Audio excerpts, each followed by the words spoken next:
परिवार को बहुत ज्यादा तकलीफ है, परेशानी है, कुछ उनके पास नहीं है, तो उन्होंने 1-1 लाख रुपए तत्काल प्रभाव से राहत के लिए उनको देने का काम किया।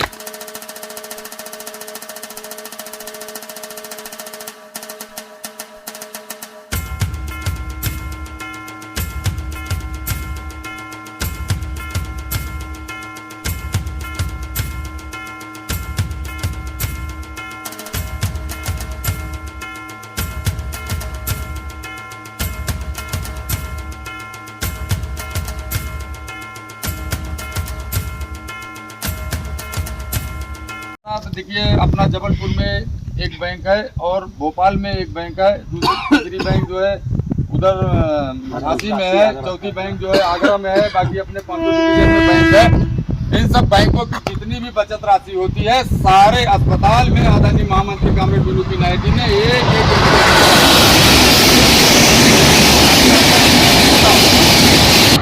के पास जितना आपके चंदे का राशि जाता है, जो उनके पास बचत होता है, उन बचत पैसों को सिर्फ और सिर्फ अपने रेल परिवार और तमाम सिविलियन लोग के राहत कोष में देने का काम करता है। जैसे अभी आपने देखा होगा, अभी कुछ ही समय हुआ कोरोना जाते हुए, लेकिन ऐसा लग रहा है कि साला कभी कोरोना हुआ ही नहीं था, है ना? बराबर है कि नहीं? कोरोना की याद आता है क्या? नहीं आता। कितना भयामारी वाला मामला था, एकदम भयानक था। उसमें भी आदरणीय महामंत्री कॉमरेड विनोद नायक जी ने 1 करोड़ 10 लाख रुपए जो है केंद्र और राज्य को देने का काम किया था। उसके साथ साथ आप ये भी देखा होगा, आपके ही इंजीनियरिंग विभाग के साथी, आपके ही ट्रैकमैन साथी, 4 लोग शहीद होने का यहाँ पे हुआ था, शहीद हुआ था लासल गांव में, क्या कहते हैं अपना ये मनमाड़ के अंदर।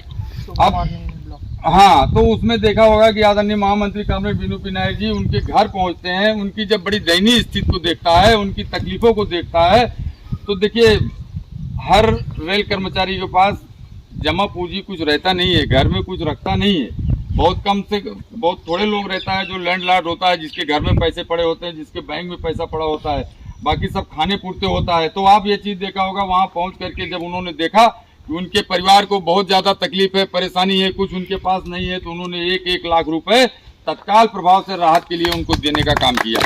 आपने ये भी देखा होगा, आदरणीय महामंत्री कॉमरेड विनोद नायक जी महीना 1.5 महीने के अंदर दोबारा उनके पास जाते हैं। मेरे को फोन करके बुलवाया उन्होंने, 2 बार मैं गया था भुसावल से। मैं उस समय डीएस था, डीएस को तो नहीं बुलाया था, लेकिन हमको बुलाने का काम किया था। शायद एक आध में तो ये खंबायत भी शामिल हुआ था शायद पहली बार। तो वहाँ जब हम लोग गए ना, तो वहाँ पे दुनिया भर की परेशानी उनको थी, क्योंकि उनके कर्जदार उनको छेक के रखा था। उनको जो अभी जैसा भाई साहब बता रहा था, कहाँ गया ये लोन की बात, कि वो लोन की बात, उसमें 4 के चारों लोग लोन लिया था, कोई 8 लाख, कोई 9 लाख, कोई 10 लाख लिया था। उसमें आप लोगों को पता है कि फिटनेस लगता है। तो फिटनेस क्या होता है भाई? हमारा रेल कर्मचारी तो दुनिया से चला जाता है, उसका परिवार जो है तकलीफ में रहता है, लेकिन जो उसका फिटनेस धारक होता है वो भी उस तकलीफ के दायरे में आ जाता है, क्योंकि उसको 50% भरना होता है। ये बात जानता ना? तो अभी वो चीज को देखते हुए आदरणीय महामंत्री जी जब उसको देखा कि ये नहीं, ये तो बड़ा मामला गड़बड़ है, तो वो यहाँ से जाने के बाद, उनकी सारी तकलीफों को देखने के बाद, रेल कर्मचारी रेल परिवार का सारा दिक्कत जब देखा, देखने के बाद वो हेडक्वार्टर जा करके आदरणीय महामंत्री जी अपने हेडक्वार्टर के सदस्यों के साथ बैठ करके ऐसा ऐतिहासिक फैसला उन्होंने किया। उन्होंने ये बात को क्लियर किया कि हमारा रेल कर्मचारी, रेल परिवार हो, किसी भी कैडर का हो, लेकिन शुरुआत आपके इंजीनियर से हुआ, शुरुआत आपके ट्रैकमैन से हुआ। उन्होंने ऐसा करके दिया कि ताकि आप लोग ये ना कह सके कि नहीं यार, इंजीनियरिंग विभाग के ट्रैकमैन साथियों से ही उन्होंने करके दिया या उनके अकेले के लिए करके दिया। उन्होंने सारे के सारे कैडर के सारे रेलवे कर्मचारी को, यदि अगर मतलब कुछ अकाल मृत्यु ऐसा होता है, कोई दुर्घटना होता है, तो सबका सब लोन माफ करने का काम आदरणीय महामंत्री जी ने किया। देखिए, उसमें तो फिटनेस रहता है, वो भी मतलब खाली होने का काम हुआ, नहीं तो उसमें फिटनेस वाला भी फंसा रहता था, है ना?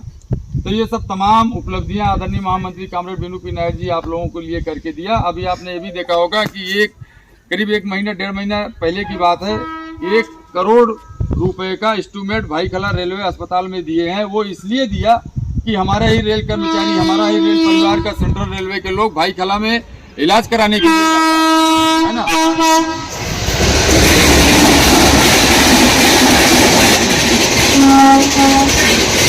ये हमको ऑर्डर फॉलो करने के लिए बोला था कि इंजीनियरिंग विभाग के जो कर्मचारी हैं आप उनको विशेष तौर पे देखिएगा। हमने ये भी देखो, यहाँ भुसावल के अंदर डीआरएम महोदया के सामने हमने इन्फॉर्मल में भी लिया। हमने कहा अभी इंजीनियरिंग विभाग में बीटेक, एमटेक, ग्रेजुएट हर तरह के बच्चे पढ़ाई कर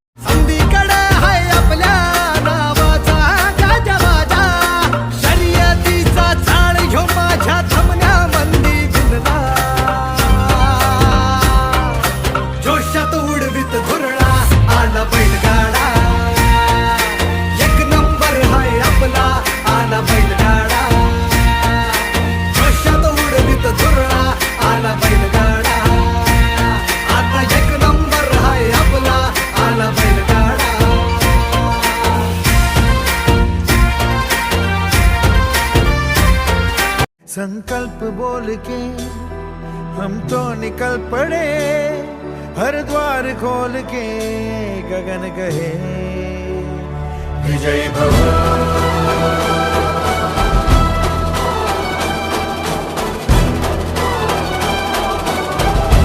गगन कहे विजय भव।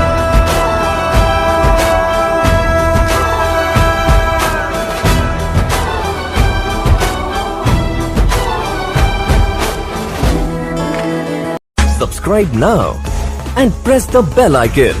Never miss an update.